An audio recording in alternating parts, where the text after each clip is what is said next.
नमस्कार दोस्तों, बिहार एएनएम 10/709 में क्या है अपडेट। नोटिस का जवाब देने का आखिरी दिन क्या है, क्योंकि बहुत सारे कन्फ्यूजन्स क्रिएट हुए हैं कि जो 18 तारीख का डेट आया हुआ है सुनवाई का, लेकिन सभी केसेस में नहीं है। आप देखेंगे जो है पूजा कुमारी हो या फिर डिम्पल कुमारी हो या फिर और भी केसेस हैं जिसमें आपको कोई डेट नहीं दिखाएगा, लेकिन जो अंजलि कुमारी जी का केस हो या फिर जेवा जरीन का केस हो, इन सारे केसेस में आप देखेंगे कि जो है 13 तारीख को जो डेट के बाद 18 तारीख का डेट दिया गया है। तो क्या 18 तारीख को सुनवाई होगी या नहीं होगी, क्योंकि कॉज लिस्ट आ गया है। उस कॉज लिस्ट के बारे में भी आपको बताने वाले हैं, पूरी जानकारी देने वाले हैं कि आने वाले दिनों में क्या होने वाला है। क्वालिफाइड और संविदा को लेकर के जो बातें चल रही है कि आखिर नौकरी किसे मिलेगी, क्वालिफाइड को मिलेगी या फिर नॉट क्वालिफाइड को मिलेगी। एक एग्जाम पास हुआ कैंडिडेट नौकरी लेगा कि जो एग्जाम फेल है उसको नौकरी मिलेगी। ये बात जो है, इस चीज का जो जजमेंट कहां से आने वाला है, माननीय सर्वोच्च न्यायालय से आने वाला है। तो तमाम जानकारी आपको इस वीडियो में देने वाले हैं कि कॉज लिस्ट में क्या है, केस को लिस्ट किया गया है नहीं किया गया है और क्या होने वाला है। तो आइए वीडियो को स्टार्ट कर लेते हैं, लेकिन उसके पहले आपसे रिक्वेस्ट करेंगे, अगर आप हमारे चैनल पर पहली बार आए होंगे तो चैनल को सब्सक्राइब जरूर कर लीजिएगा। और इस नोटिस में क्या लिखा हुआ है मैंने पहले भी बताया था और आज भी मैं बता दूंगा। तो आइए वीडियो को स्टार्ट करते देखते हैं। देखिए, सबसे पहले हम बात कर लेते हैं। यहाँ पे आप देखेंगे ये पूजा कुमारी वर्सेस अर्चना कुमारी जो वाला केस है, यहाँ पर देख लीजिए कोई भी आपको डेट नहीं दिखाएगा, कोई भी आपको यहाँ पे डेट नहीं दिखाया जाएगा, यानी सुनवाई का भी कोई इसमें डेट आया ही नहीं है। ये बातें हो गई। पहले हम डेट देख लेते हैं, फिर हम जो है नोटिस का जवाब देने का आखिरी डेट भी आपको दिखाएंगे। मैं सब कुछ जो है फैक्ट वाली बात बताता हूं और जो सीधे आपको सुप्रीम कोर्ट की वेबसाइट से बताता हूं। ऐसा नहीं है कोई अपने मन से कोई बात मैं नहीं बताऊंगा। जो डेट है उस डेट को आप लोग देख लीजिएगा और खुद तय कर पाएंगे उसके बाद से कि इस केस का क्या होने वाला है। यहाँ पे देख लीजिए, आपको इसमें देखिएगा पूजा कुमारी जी वाला जो केस है, इसमें कोई भी आपको डेट देखने को नहीं मिलेगा। यहाँ वहीं आप चलेंगे एक और केस में चलेंगे, अंजलि कुमारी जी का केस देखेंगे तो उसमें आपको देखेंगे 18 तारीख को जो है एक डेट दिखाई देगा, 18 तारीख को। लेकिन ये तो हो गई कि जो है आपको 18 तारीख को दिखाई दे रहा है, लेकिन एक और बात आपको बता दे कि जो कॉज लिस्ट आया हुआ है, जो कॉज लिस्ट आता है केस सुनवाई होने के, देखिए एक तो ये तो होता है, ये कंप्यूटर जनरेटेड होता है, टेंटेटिव डेट होता है, यानी जो अनुमानित एक डेट होता है। लेकिन जब कॉज लिस्ट आता है उस कॉज लिस्ट में जो है ये चीज़ें मेंशन की गई रहती है कि जो इस केस की सुनवाई होगी या नहीं होगी। यहाँ पे देखिए होगी का जो है मेंशन होता है, नहीं होगी इस उनका कोई जिक्र नहीं होता है। यहाँ पे जो कॉज लिस्ट जारी हुआ है इसमें जो आप कहीं भी जो आप जो 18 तारीख वाला आप देखेंगे ओपन करके, तो उसमें जो है बिहार सरकार का एसएलपी हो या फिर जो है क्वालिफाइड के द्वारा किया गया एसएलपी हो, किसी भी एसएलपी का जिक्र नहीं है। यानी 18 तारीख की जो है सुनवाई की जो है उम्मीदें वो 99.99% खत्म हो जाती है। इस बात को आप समझिए। देखिए कॉज लिस्ट आता है पहले एक, उसके बाद जो है सप्लीमेंट्री कॉज लिस्ट भी आता है। मान लीजिए जो लोग लीड करवा देते हैं उसके बाद से जो है कुछ स्पेस जो है जगह खाली हो जाता है, जिसमें सप्लीमेंट्री कॉज लिस्ट आता है, तो उसमें भी हो सकता था कि जो इस केस का जो लिस्ट कर दिया जाए। लेकिन जो है संभावना मैं आपको बता दूं कि 99.99% जो है संभावना खत्म हो गई है 18 तारीख केस की सुनवाई को। ये सारी चीज़ आप समझ गए कि आप देखिए कुछ केसेस का जो है लिस्ट किया गया है और कुछ केसेस को जो है लिस्ट नहीं किया गया 18 तारीख के लिए। लिस्ट नहीं इन द सेंस, मेरा कहने का मतलब टेंटेटिव डेट हो गई बात। अब हम पहले चलिए एक बार आपको नोटिस को दिखा देते हैं कि इस नोटिस में क्या लिखा गया था और नोटिस का लास्ट डेट क्या है सभी के लिए।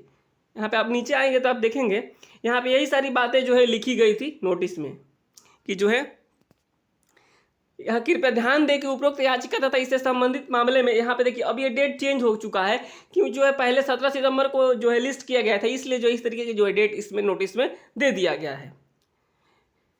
यहाँ पे देखिए आप न्यायालय के समक्ष उपस्थित होते, यानी जिन दिन को नोटिस जारी हुआ है उनको या तो न्यायालय के समक्ष उपस्थित होना है सुप्रीम कोर्ट में, या फिर अपने वकील के माध्यम से जो है वहाँ पे अपनी बात को रख सकते हैं। तो संभवतः सभी लोग जो है वकील के माध्यम से अपनी बात रखना चाहते हैं। यहाँ पे देखिए यहाँ पे साफ शब्दों में लिखा गया है, न्यायालय में व्यक्तिगत रूप से या फिर वकील के माध्यम से उपस्थित होकर के विशेष अनुमति के लिए कारण बताए।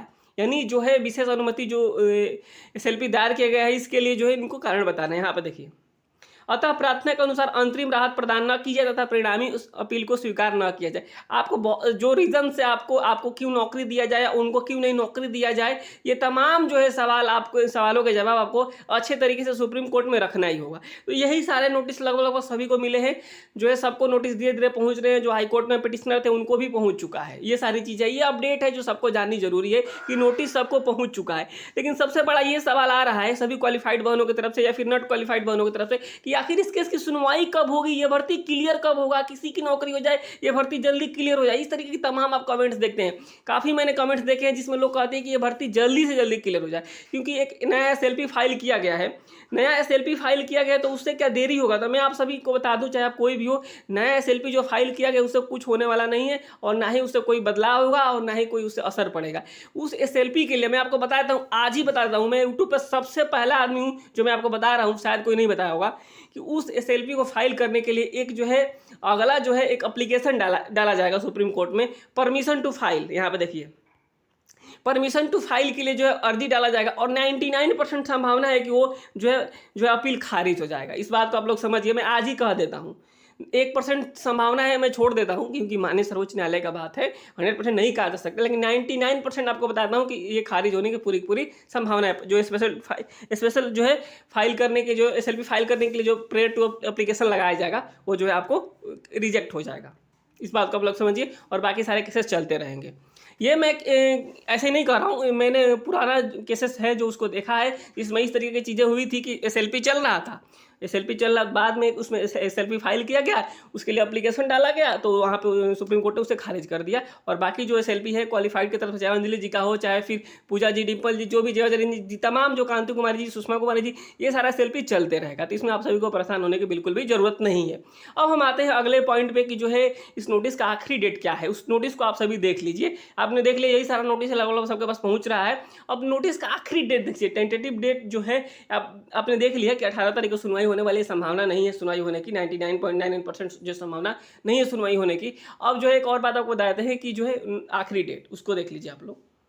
तो यहाँ पे देखिए, जो मैं केसेस ओपन कर ले हूँ, आप नीचे जैसे ही नोटिस पे क्लिक करेंगे सुप्रीम कोर्ट की वेबसाइट से, तो आपको इस तरीके की चीज़ें दिख जाएगी। यहाँ पे देखिए, यहाँ पे साफ शब्दों में भी लिखा हुआ है कि नेम किसको इशू हुआ है। यहाँ पे देखिए, name Kiran Kumari, returnable notice, process ID state Bihar, issue date 29/8 को, और रिटर्नेबल डेट देखिए 14 तारीख को, यानी 14/10 इनको दिया गया है। जो है यहाँ पे आप देखेंगे किरण कुमारी है।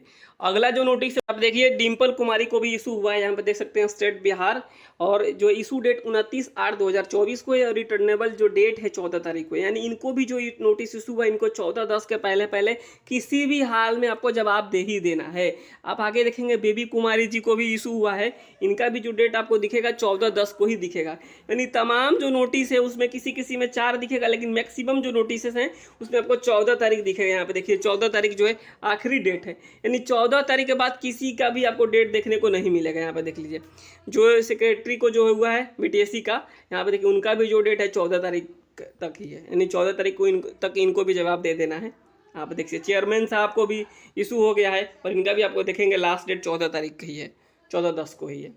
यानी आप कुल मिलाकर आप इस बात को समझ जाइए, यहाँ पे बिहार टेक्निकल सर्विस कमीशन को भी नोटिस इशू हुआ है, जिनका डेट आपको जो है 14 तारीख की। कुल मिलाकर आपको इस बात को समझ जाना है कि 14 तारीख के बाद कोई डिले नहीं कर सकता है, 14/10/2024। इसके बाद नहीं तो तमाम तरीके की कार्रवाई आगे हो सकती है। तो 14 तारीख के पहले पहले सबको नोटिस का जवाब दे देना है सुप्रीम कोर्ट में हर हाल में।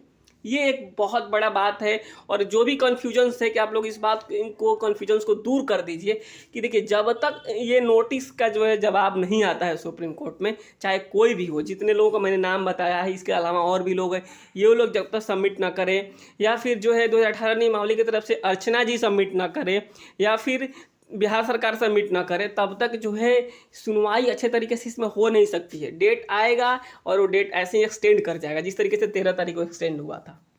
तो आप सभी को इस बात को लेकर के बिल्कुल आश्वस्त रहना है कि कोई भी अब जो है इस केस में जल्दीबाजी से सारी चीज़ें नहीं हो सकती है। इसमें सबसे पहला काम यही है कि जो है सब कोई जो है काउंटर एफिडेविट के माध्यम से अपना जवाब दाखिल कर दे सुप्रीम कोर्ट में, उसके बाद से एक डेट आए और एक अच्छा बहस हो, सुनवाई हो, और जो है फिर इस केस को डिस्पोज कर दिया जाए जीत के। तो अब जो चीज़ें होती हैं कि ये भर्ती कब तक क्लियर होगी, ये सबसे बड़ा सवाल पूछा जाता है भैया कि ये भर्ती कब तक क्लियर होगी, किसी का हो जाए लेकिन जल्दी हो जाए ताकि नई बहाली भी आ सके। ये एक बहुत बड़ा सवाल है, और जो है ये सवाल जायज़ भी है सभी क्वालिफाइड बहनों का। तो देखिए मैं आपको बताता हूँ जो सच है और जो मुझे लगता है जो चीज़ें हो सकती है इसमें, कि अक्टूबर महीने में 14 तारीख तक इसमें लास्ट डेट है, 14 तारीख तक इसमें लास्ट डेट है जो है काउंटर एफिडेविट जमा करने का। और आप देखेंगे 14 तारीख के बाद से इसमें एक अच्छा सा जो है डेट आएगा, एक अच्छा इन द सेंस कि एक डेट आएगा इसमें सुनवाई होने का। देखिए ये 14 जो मैं बता रहा हूँ ना, ये आखिरी डेट है, ये लास्ट डेट है। नहीं होता कोई फॉर्म अप्लाई करने का शुरुआती डेट होता है, शुरुआती डेट तो शुरू हो चुका है, लास्ट डेट है, तो इसके पहले पहले ही संभव तो सब कुछ सबमिट कर देगा। अब मैं ये नहीं कह दूंगा कि आज ही कोई सबमिट कर रहा है कि नहीं कर रहा है।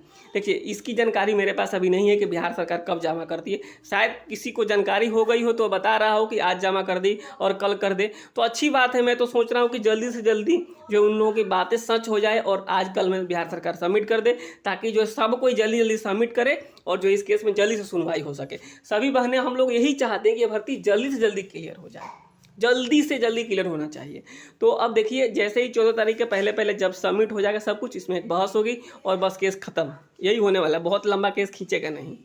तो सभी को लोग अब इस बात को लेकर के आप बिल्कुल तैयार रहिए कि भर्ती कभी भी ख़त्म हो सकती है। जैसे ही एक डेट आएगा और एक बड़ा सा बहस होगा जिसमें सारे लोग मौजूद रहेंगे, चाहे क्वालिफाइड हो, नॉट क्वालिफाइड हो, चाहे बिहार सरकार के वकील हो, सब कोई रहेगा। तो फिलहाल इस वीडियो में इतना ही। आप सभी ने देख लिया कि लास्ट डेट क्या है और सुनवाई 18 तारीख को नहीं होने जा रही है। यहाँ पे देखिए 99.99% 18 तारीख को सुनवाई नहीं होगी। इस बात को आप लोग पहले ही नोट डाउन कर लीजिएगा। फिलहाल इस वीडियो में इतना ही। मिलते हैं फिर, कोई और अपडेट निकल कर आता है, कोई और जानकारी चाहते हैं तो आप कमेंट बॉक्स में हमें कमेंट कर सकते हैं और मिलते हैं आपसे अगली वीडियो में। तब तक के लिए नमस्कार, धन्यवाद।